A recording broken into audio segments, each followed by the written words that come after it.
Joe presents TKO. Welcome to TKO. I hope you're having a good start to the year. We've got a special announcement for you. We've come up to Hull, and Carl and myself are joined by Tommy Coyle. Good to see you, mate. Last time we saw you was it you were in camp for, was it Philly or Vegas? It was after New York, basically, wasn't it? Philadelphia? It was Philadelphia, yeah, it was. Yeah, so you were just off the back of the Algieri fight in New York, and we had that impromptu chat, which turned into quite an emotional one because obviously you were considering your future and everything else. Yeah. So that's got to be 5-6 months ago now. I think June, July, yes, about 5 months. And you've had some news this week that sort of prompted you to make a decision. Yeah, it's a tough call, but I've decided with my family, my trainers, managers, that it's time to call it a day. I've had a phenomenal career. Have I achieved more than I thought I would? Yeah. Have I, exceeded my potential? Absolutely. I never in my wildest dreams thought I'd end up fighting at Madison Square Garden. So I look over my shoulder and I'm content. I'm happy with my career, but it's time to call it a day. I always said I wanted to get out of the game with all my faculties intact, and I'm going to stick to my promise, and that's what I'm going to do. Good man. Well, congratulations on an amazing career. But obviously this is probably the most difficult thing you've done, I imagine, in those last 10 years. I retired about 4 or 5 times in the last 6 months and just not announced it. We've got a bet on today whether I start crying or not. I think he will, No, I'm not. I've cried enough, I'll tell you now. Like the last 6 months, I'm not going to lie, they've been dark, they've been tough, they've been horrible because I don't want to retire, do you know what I mean? I love fighting, I love everything about it. I love the camp, I love being in camp with the lads. I love the physicality of getting in there and having it. I love it. But listen, the way I fight and some of the wars I've been involved in, you go swimming, you get wet, is how many more wars can I have? Where do I draw the line? Do I have one war too many? And I just think I've achieved my mountaintop. I'm not a world champion. I'm not the best fighter in the world, but I've had a right good go. I've made some top memories, and I've proper loved it. I really have. We're going to talk about some of your best memories and best fights and stuff over the next sort of 45 minutes. But the issue with that coming towards the end of your career, as you can always have just one more fight, but actually to draw the line and walk away before that one more fight becomes 2 more and 3 more, is actually probably braver almost than getting back in the ring. There's not many fighters get it right, and when the right time is to get out, and very, very few have. You look at examples of guys like maybe Floyd Mayweather, absolutely done it right. Joe Calzaghe, done it right. But there's not many more that come to mind. There's a difference there in the example. Yeah, right. But I'm talking about like just getting out of boxing at the right time. I'm not talking about like levels of where people are in the sport, but very few fighters get it right. And a problem with a lot of guys is they lose a fight and they go chasing a win, and they lose again and they go chasing the win, and it just kind of keeps going on like that. And I think that's someone like Tommy's different, a completely different character to me. Like I'm enjoying boxing at this point in time, but when I feel like it's time to retire, I'll know it's time to retire, and I will, like we were joking about it, I was expecting Tommy to shed a tear here today. I'll be happy when I sit down and do a TKO podcast talking about my retirement, my career. But Tommy's a man that wants to fight all the time, and it's just in him. It's something, not that I don't want to, I love fighting, but I'd enjoy the break too. Yeah. I think the thing is, I have a phenomenal business. I have a very, very good business. I've worked hard at it, and I've always been a believer that you can't sell a dream looking like a nightmare. And I'm in the health and well-being industry, and how can I go out there promote health and well-being if I haven't got my own? And the way I fight is not viable on the body or the brain. Everybody knows that my eyesight's been affected, and that was the reason Jamie Moore pulled me in the fight against Chris Algieri. and I just don't want to, you know, I considered having the operation to fix my vision, but that would be like, you know, letting a burn heal and then jumping back in a fire. You know, it's time to call it a day. I don't want to fall out of love with the sport either. I really love it. I have hundreds of kids. I train in the gyms. I want to stay in love with it so I can remain passionate about it and do a good job with all the kids that we work with. When you mentioned about the eye there, one name that springs to mind is Anthony Ogogo, and he was on the undercard of, I think it was your fight with Derry Matthews, if I'm right. And you know, his career's been cut woefully short so early and very unfairly. And I guess the one thing that when people will look to you when this episode goes out in a couple of days' time is that you have set that exit strategy up from a sport that so many don't. You know, we're going to hopefully try and get hold of Danny Williams this season at some point and sit down with him, who's still boxing into his late 40s after an amazing career that sort of really should have ended a decade and a half ago and didn't, perhaps because he didn't necessarily set up an exit strategy and didn't have maybe the education to realise that, you know, that there are other things that you need to do after boxing. And I know that's something you work hard on with your agent, Ben, is setting up life after boxing. And you have to set it up a lot earlier than perhaps you think you do, right? And I've been taking a lot of advice off Tommy, and again, I'm not really, I know where I'm at the stage of my career, but I'm not really thinking, my approach to boxing at this point in time is take one fight at a time, and that's what I want to do. And I think that I've been thinking about the things that Tommy's doing, and I want to kind of replicate what he's doing in Belfast, and I think it'll give me something just to get me out of bed in the morning. And I want to be kind of like, people in Hull love Tommy, and the people in the community love him, and the kids and their parents, and he's doing such good things. I would love to kind of do that and take that back with me to Belfast. And me and Tommy have spoke about it, and he's willing to help me and give me ideas and stuff. And Tommy's more like business minded than me. I genuinely don't have a clue about business. I don't have a clue.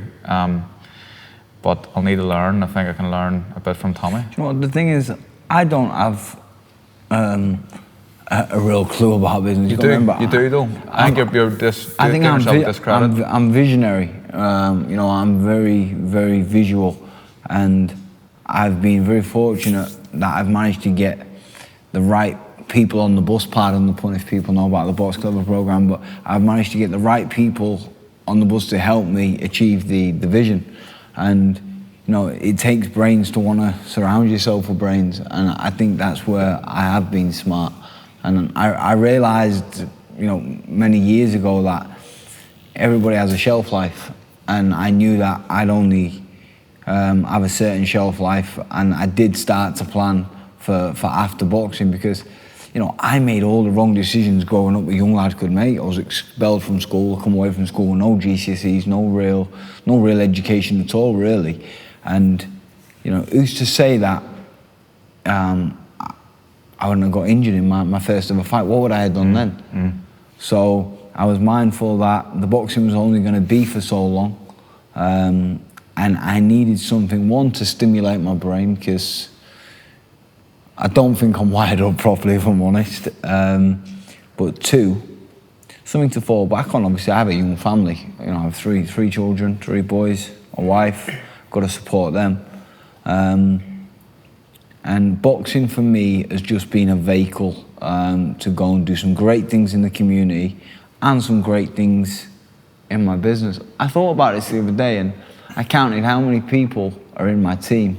I don't say staff or anything like that, we're a team. And my health is important, because I'm not saying I'm invincible, but you know, I play a vital part in the organisation, and they all rely on me for a salary. They've all got families, and when you get to a certain age and you have children and you have a company, you don't just think about yourself. I've got to take everything into consideration, and that's what I've done for the last 6 months. That's why I've not jumped to a conclusion and tried to, you know, rush my decision. I've thought about it long and hard. I've strategized about it, and first and foremost, my kids are far too important to me. I love them far too much to risk my health and I see the bigger picture. You know, I'm gonna wake up every day now, and instead of waking up and thinking, right, it's time to go to the gym, got to have my vitamins, got to have my breakfast. It's, you know, I've got to have my breakfast, but I've got to get to the office. You know, I've got a vision that I want to complete, and it's going to take hard work, sacrifice, and perseverance, like my career did. I feel it's almost as if when we spoke to you last time, the shock of suddenly being faced with retirement was a bit too much for you, and you've had some time to let it sink in and properly digest it. It's quite a good lesson that to any young fighters to actually think about their retirement a long way before it actually is a reality. It's going to come at some point. You can't, and especially in our sport, you can't do it forever. So I think that, yeah, it's going to happen at some point. And although you may not want to think about it, I think it's very, very important to do what Tommy has done if you get the opportunity and have things in place to fall back on. I think that's probably part of the reason why you see so many people after boxing and kind of go off the rails and sink into depression and alcoholism and gambling addiction and everything else. They're just looking for another buzz and another different, like, something to give them the buzz that they missed from boxing. I heard a stat the other day, and I may be wrong here, but it was an insane stat. Something like, was it 70% of professional footballers go bankrupt after 5 years or something? Yeah. Which is mad, given the money that they earn compared to a lot of other sports. And I'm guessing a lot of it's to do with probably bad business decisions, but also spending it like... Spending it like it's never going to run out. Yeah, like when they were earning money, maybe 20, 30, 40, 100 grand a week, and they're trying to keep up and continue to do that, and it just doesn't work. A guy who helped me, that's right. Guy who helped me, like a lot of people, I can't sit here and say I'm self-made and all the rest of it, like some people may do. I've had tons of help, you know. So many people have helped me along the way. I'm very, very grateful for that. But it's one particular guy. He gave me a real simple strategy, philosophy, whatever you're going to call it. He said, if you spend 33%, you save 33%, and you invest 33%, you won't go far wrong. And listen, I've probably spent more at times, but I always revert back to it, and I think, yes, it's not a bad philosophy. You got to spend because you got to stay happy, you know, and it keeps you going, it gives you something to work for. Save a little bit and invest a little bit. I know two guys that have had your back for a number of years, and that you couldn't have done without Jamie Moore and Nigel Travis. Yeah. Carl, you got your phone on you, mate? Yeah. Because we've got a few people, Tommy, that we've had chats with over the last the last few hours, just to kind of leave you their thoughts. I feel like I'm gonna cry. Keep it together. Jesus. Keep it together. Not many people know this, but you see this fella here, he's helped me in my last 3... No, seriously, mate. No, like, I'm just trying to hold together. I met him at, it's funny this because he takes the piss out of me about it, but I met him at a Kell Brook fight. Did he fight Spence that night? I'll tell him the story. Go on, what's the story? So he sees me, Kell Brook fought Earl Spence, and Tommy comes over to me, and he must have says to Holly, there's Carl Frampton, go and get a photograph of him. So he comes over to me and goes, Carl, how you doing? I'm Tommy Coyle. No, I've got it wrong. So he says, Carl, how you doing? Can I get a photograph of you, please? And I went, no problem, Tommy. Go ahead, jump in. He went, he knows my name. Like, what the fucking, of course I know your name. What are you talking about? No, but like I boxed on small old shows all my life. And there's him over there, the Jackal, and I've got to get a picture of the Jackal. He's legend sort of thing. He knows your name. There you are. Maybe sort of thing. Yeah, but he was wearing that T-shirt. Yeah. No, but as I was saying, I want to say it because it's very important. I remember, I don't know if he remembers, but I remember training in Tenerife, and we sparred, and I remember being nervous about sparring him.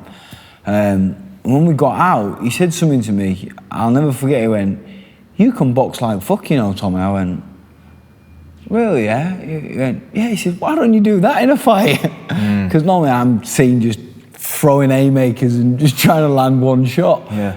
And I thought about it, and honestly, just that one sentence, what he said to me, the amount of confidence I got from it, and you know, just having him around in New York and talking to me, and just having him around, like, he's helped me. I remember I shouted at the woman and oh, funny. This woman comes in, she's like, hey guys, 7 seconds to go. And he's like, we're trying to get ready for a fucking fight here. And we weren't ready, obviously. No, she told us like half an hour, so we're expecting to be out in half an hour. And then she came in like 5 minutes later. Right, guys, 1 minute.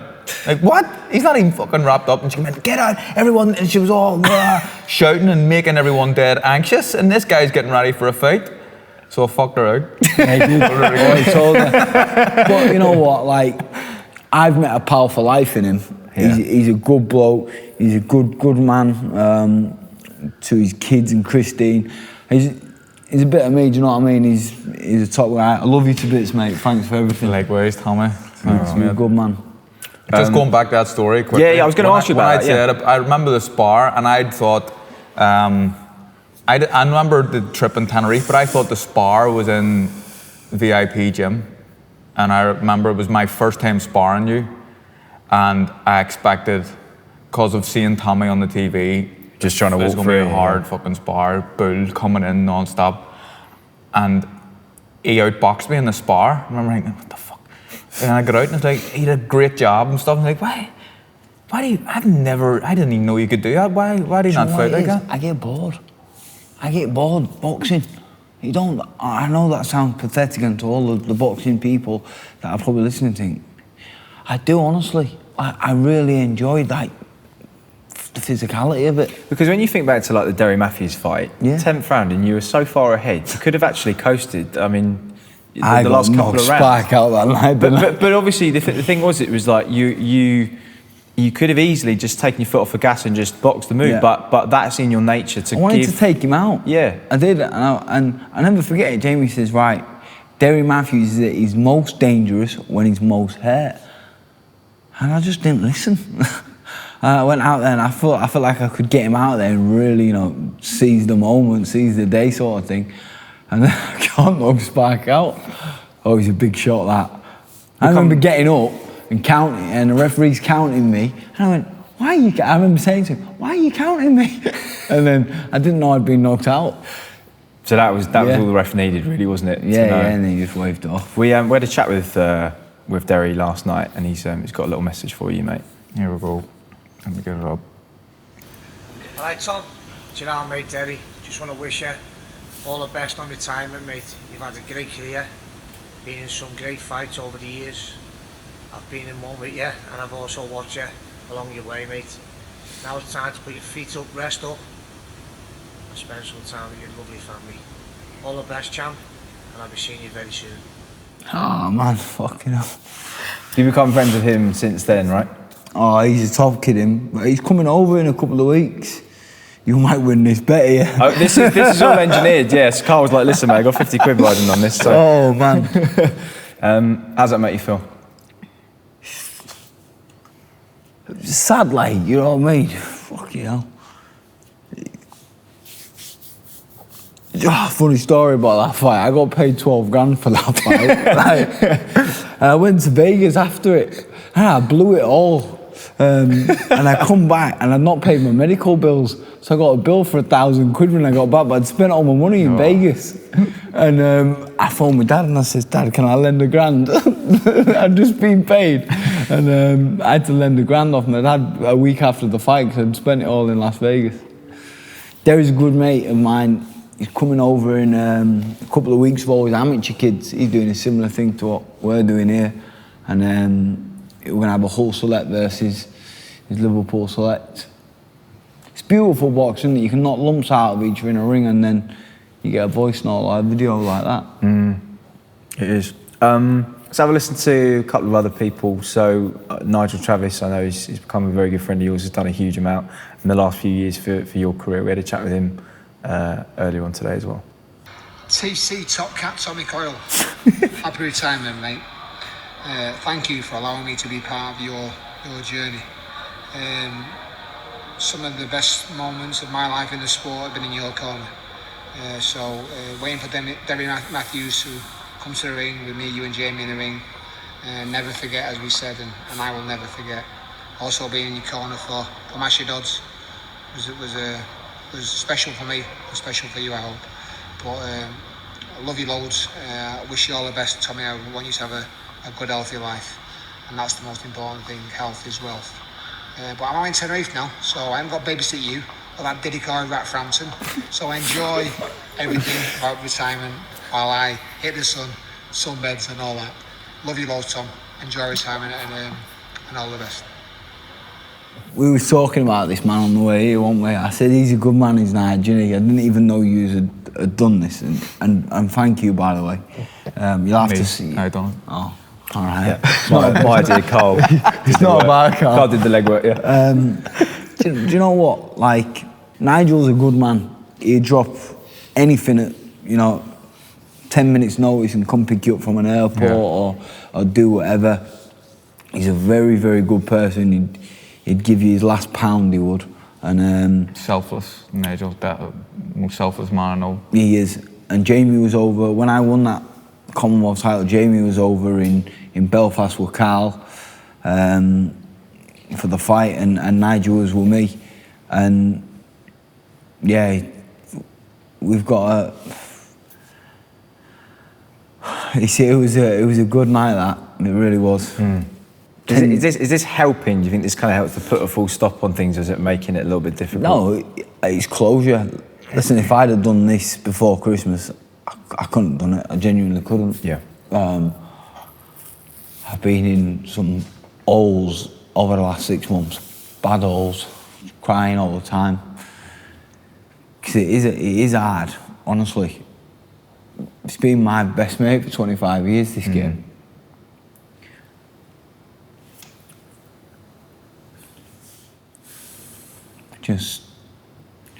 It's over, isn't it? Fucking hell, I said, oh man, do this, man. Don't worry, Just a minute, mate. There's no rush. No rush at all. You owe me 50 quid. You're watching TKO. You will still be around the game and around the gym and everything. It's your identity, innit? It's your purpose. It's what I like structure. I've done it for 25 years, getting up, go for your run. You spend your day in a coffee shop looking at Twitter or whatever you're doing, and you go in the gym on the night. And it's just, my whole structure's changed now. Someone said to me the other day, someone didn't know me, I was in London working. I said, oh, what do you do? I didn't know what to say. Normally you have because you get asked the same questions all the time, you've kind of got like an automated reply. Yeah. You just say, oh, I get punched in the head for a living, just because you don't want to say, oh, I'm a boxer. I'll make a bit of fun of it. I was like, I get beat up for a living. And it was the first time somebody asked me, and I didn't know what to say. So I thought, I'm not going to say I'm a boxer, because I kind of come to this conclusion that it was time to call it a day. And I actually said I sell fruit and veg. Oh, what? You say what? I sell fruit and veg. Did you? You caught me off guard, I didn't know what to say. And I do sell a bit of fruit and veg. So... It's not completely a lie. Yeah. No, it's not a lie. But... Jamie Moore credits you with being in the position that he's in now. When Oliver Harrison was unwell, it was you that he was asked to sort of first coach and oversee for a short period of time. That turned into best part of sort of half a decade or a bit more, in fact. And he said that when you guys first got together and he'd agreed to take you on the pads, he didn't really know what to expect. Do you remember that first day on the pads? Got a video of it. My dress sense was horrible. And yeah, it was all foreign, because I'd come from a trainer, Stevie Smith, where it was all about being loose and flicking the jab up out of sight, and then I'd gone to a coach in Jamie where it was all about thinking about 3 and 4 shots in front, like tap, tap, tap, whack, and touching up, whacking down, but doing it with the same hand, because, he just had me thinking about things like, our brain's programmed to think left, right, left, right. So you go left, right, but he would get me going left, right, left, left, and the first 4 was just a blag a smoke screen, to disguise that left, because you go left, right, and then you leave your. So it was just a whole new experience, and I fell in love with the game because I felt like I was learning things with Jay, and but I tell you, it was lonely with Jamie because I had to go all the way over to Manchester. There's been many times, and I've wrote about it. I actually have it on my MacBook. So I'm quite. You probably know about but I'm an emotional kid, me. And there's many times when I used to sneak home. I used to make me stay in a hotel, but I hated it. I don't like being on my own. I don't like the dark. I hate the dark. And then. It's a true story. Sleep till late on. Yeah, I do. I hate it. It's for being dead, innit? I don't want to be in the dark. So I sleep with the light on, and the lads take the mick because I have to go to sleep watching the TV where it's an action film, and I've been known to have a Red Bull to chill me out. Like I'm a bit backwards sometimes. And he would make me stay in this hotel, and I hated it. I used to think too much. And he always used to say to me, one thing he said is, if you're thinking too long, you're thinking wrong. But it never helped. I used to still think too much. And I used to drive home in like the middle of the night, and then I'd drive back to get to the training for 10 o'clock and say, you look tired, you all right? Did you sleep last night? Well, you didn't tell him? I'd gone home and drove back. Wow. I wanted to be in bed with my missus, and towards the latter part, he understood that I performed better when I was happy. And then all these crazy lot come to the gym. And it was the last how many years? 2? About 2.5 for me. 2.5 years has been the best, and that's why it's so hard to finish. Because all these lot come along, and it's like I'd always trained on my own. I never had anybody in the gym with me, and I was training alongside him, Mike Murray, Rocky, all the lads. It was just fun. I mean, the first day he ever come in the gym, I fire extinguished him. So we're here. So tell me about this. So I just teamed up with Jamie, and the BBC wanted to come over and do. So I'd been training a few days, but with Jamie, and then the BBC wanted to come over and get something with my new trainer, and it was kind of the first day I'd really met Tommy properly and trained with him, and he hit me with a fire extinguisher, like one of them big smoke ones, all over the BBC Northern Ireland guys' camera as well. He was raging. I didn't really know either, so I knew most of them, and most of them I'd think would laugh it off, but this guy was furious. He was like proper angry. And I remember just thinking, like it was everywhere. I remember thinking, what the fuck, like what is this guy doing? But it was good crack. But like I can just like, I completely understand where Tommy's coming from, because I've been in boxing for 25 years now, boxing, a long time, and the last 2 and a bit years have been the best of my career too. Wow, that's most enjoyable, definitely. That's a huge compliment, because I know he's been a big part of that. Of course he has, Tommy, and the rest of the boys too, but me and Tommy have become very, very good mates, and I remember I was very close to getting into his corner in Madison Square Gardens, and then it just didn't work out. I remember being dead disappointed because I'd love to have done it. I'd never done the corner for anyone before. That because the State Athletic Commission were a bit different. That was just something else, but I wanted to do it, and it didn't work out. And imagine your first corner in Madison Square Garden. Do you know what I mean? It would have been good. Yeah. But then, Do you know what? when I got the chance in Vegas and Tommy was there, it was great to have him in my corner. It's one of I got a big regret that I would have loved him to have been in my corner, but it didn't quite work out. But I got the chance to do it in Vegas, and it was unbelievable. I was never been so quiet, because normally I'm like, Jack the lad, having a laugh, having fun, but I know when to wind my neck in, and I just listened and I learned, and it was an unbelievable experience. Really, really, yeah. Big scrapbook feature. Met Batista. Oh mate, what a day. Yeah, it's class. What wrestling die hard here, as Lloyd is. Oh, I used to love it as a kid. Yeah. Oh, still love Lex it. Luger. As a kid. Wait, Lex Luger, yeah. We had Vin Diesel. he wasn't a wrestler. He's an actor, but No, Diesel. Oh, I thought you said Vin Did I Diesel. say Vin Diesel? Yeah. Diesel. Yeah, Diesel, Remember? yeah. Kevin Nash, yeah. Oh, unbelievable. Yokozuna. Yeah. Jake the Snake was my favourite. Yeah. Bret Hart, Owen Hart. Yeah. So let's just talk about. I mean, the man that has been in your corner for this whole time and will be in yours for however many more fights you have, I guess, Carl. Jamie Moore. He's got a message for you as well. Tommy Coyle. I just want to say congratulations on a fantastic career, mate. I'm so proud that I got to work with you alongside you.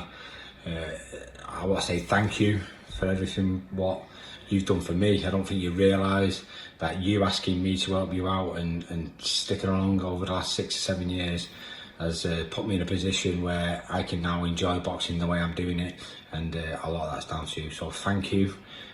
What a journey we had.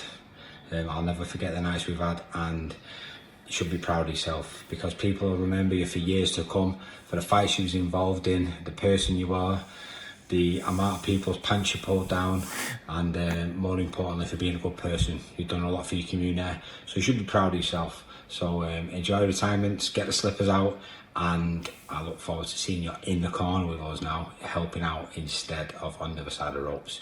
Take it easy, son. I love you. Oh. That's cool, eh? Yeah, man, he's a good man, Jay. He looked after me, like, he hadn't just made me a better fighter, he's made me a better person as well. Many times he's told me I'm being a dick. You know, just when you're a young kid, you're growing up, you start not becoming successful, but people start to recognise you. And like, I remember when your Twitter followers started going up, you think you're the dog's bollocks. And he would just always have a way. I remember he sat me down on the ring one time, in the corner of the ring, and said, "You're a dickhead, you." And I says, "What do you mean?" And said, "Stop being a dickhead." And I wound my neck in. He always had a way of speaking to me, and just sometimes when I wouldn't spar very well, one particular time I always used to take a bad spar to heart. I think about it too much. And I'd sparred bad one time and I'd gone back to my hotel and I was on my own and I was fed up. And he come pick me up and he took me around Old Hull Estate for a drive and showed me where he used to hang around, where he grew up. And he spoke to me. And what I've learned is that speaking to people who have been where you've been and gone through things they've gone through and just listening to them, you know, learning from their scar tissue, do you know what I mean? And just learning how to deal with things. It makes sense, really. We was given 2 ears for a reason and 1 mouth, do you know what I mean? Listen twice as much. And he's just a good person, a good trainer, a good person. I've got a friend for life. I'll never forget after the Madison Square Garden fight, went out on a boat ride and we just had a couple of Coronas together like mates. We didn't even really talk about boxing. We just spoke, like, took the piss out of each other, basically. I love him to bits. I love Colleen, Mikey and Liv. I've got like 2 families. I've got a Manchester family, like the gym family, and my family at home. I don't know if Steve would. Has Steve sent one? Steve hasn't, no. But Steve would. And I just say, man. He would have sent one, only I didn't ask. And that's probably my fault. Sorry about that. Don't worry. Steve, sorry, it's Carl. I didn't want to jump the gun there, but you know what? He just loves the sport. He's a good man. I've had some good people around me. I'm very fortunate. Not all boxers have great people around them. Yeah, it's very true. And I've been fortunate that I had good people around me from day one. Let's talk about your last fight then, because I know you would have loved to have gone out on your own terms that night, or maybe gone out on a win as every fighter sort of hopes to do, but wasn't to be that night. But it was a terrific fight, and of course Jamie, really had your back. I know it was difficult when somebody pulls you out of a fight, because fighters are always too brave for their own good, by and large. And again, you would have been that night had he not called it a day early. I'd go, I would. But Chris Algieri was a great opponent to finish on. It seems like a really, really top guy. Another good person as well. Yeah. Well, he's the last person that's left a little message for you, mate. What's up, Tommy? Chris Algieri here, wishing you and your beautiful family a great transition away from boxing. Enjoy your new life, my man, and stay up. There's a lot of good for you to do in this world, and I'll see you soon. I'm coming over across the pond. Check you guys out. All right, man, be good. Fair play to him. He's a good bloke. I met up with him in Vegas the other month for Carl's fight, went for breakfast and stuff, had a good chat. It might be quite thin. I wanted to tell him personally before I retired. There's been a few people I've told personally because I owe it to him. I didn't want him to go on the internet and find, that lad who we've supported from day one, sponsored and etc. The certain people I've already told. I didn't want him to find out on the internet. Do you know what I mean? I like to think I'm a decent kid, and Chris was one of them because I shared the ring with him. The fight was stopped because of my eyes, and I really like him. I really get on with him. We got Jimmy Moore and Nigel Travis, obviously 2 coaches. We also got Derry Matthews and Chris Algieri, 2 guys who you fought, but you lost to. And I tried to get someone that you'd beaten to send a message, but I don't think the people that watch the TKO podcast would understand Hungarian. Hungarian. He was really proud of that as well. It was a great joke. He's been working on that. I laughed when you first said it. Don't get it. Explain the joke to me. So, Hungarian journey, mate, you beat a few Hungarians. I've been loads of them. I tell you, the best tweet I've ever got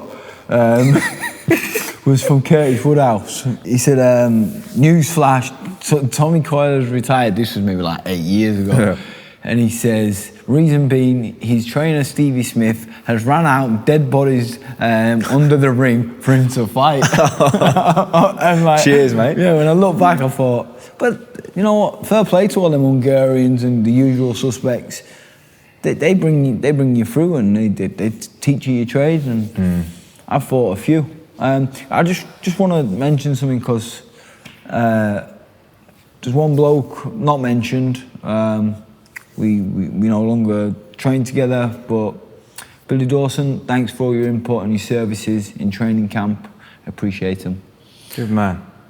Well, I mean, I want to give you the last word, really. So, if there's anything else you wanted to say, any sort of final parting words that you can sort of sum up in terms of your retirement, your career, sort of over to you, really, mate. I want to thank, first and foremost, my mum and dad for raising me the way they did.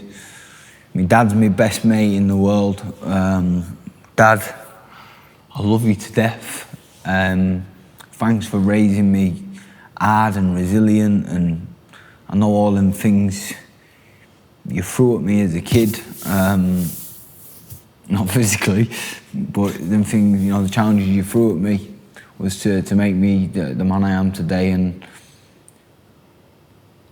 I think my toughness and my courage and my perseverance definitely stems from you. My mum, thanks for hiding all the stuff from me dad that I never found out about. I love you too. My wife, Ollie, wow, how she even stayed with me over the years, I don't know. My kids, my brothers, my trainers, my sponsors, everybody. But as well, the general boxing fans and all my friends and my family, my best mate Jack Olsen, thank you. I'll never forget being in the fight with Chris Algieri, Daniel Brazuela, and it was a crazy fight. I got knocked down loads of times. He got knocked down a few times. There was points being deducted, but in the 6th round, I got put down with a body shot, and as I'm in agony. Honestly, I was in so much pain. But as the count got higher, like 5, 6, 7, the crowd got louder. And honestly, it was the crowd what made me get up. I thought, there's no way here. One, my dad's watching ringside, but there's no way here I'm getting counted out in my hometown in front of all these people that are shouting my name. This is stuff I dreamed of as a kid, being 6, 7 in the gym. So just thank you to everyone. But I will say boxing won't define me. I'm extremely proud to be from this city. They've supported me not just in victory but in defeat, and I'm going to continue to create a healthier Hull, improve minds, change lives, give the next generation a head start for tomorrow, and just be a good kid, a kid that me kids can be proud of and say that's me dad. Man, mate, congratulations. Thanks, and mate. good luck with the next chapter. Appreciate it. Congratulations, Cheers. son. Carl. Good man. I love you, kid. mate. Good man. Love you. That's it, it's done. I've got closure. It's over.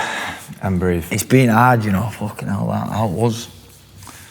Well, you're welcome back on this show anytime, you know that, mate. Yeah, thank you very much. And we look forward to seeing what the future holds, and I'm sure you'll be in his corner in Belfast as well in a few months' time if that happens. So, I would absolutely love to be. Mate, let's have a great year and good luck with the next few months. And you guys, yeah. Cheers. Well, that's it. Thank you at home for watching as well. An emotional one with Tommy Coyle. We wish him all the very best, and we'll, of course, see him very soon. And we'll see you very soon as well. Keep tuned. Make sure you like and subscribe to Joe. Keep an eye out for TKO, and we'll see you again very soon. You've been watching TKO on Joe.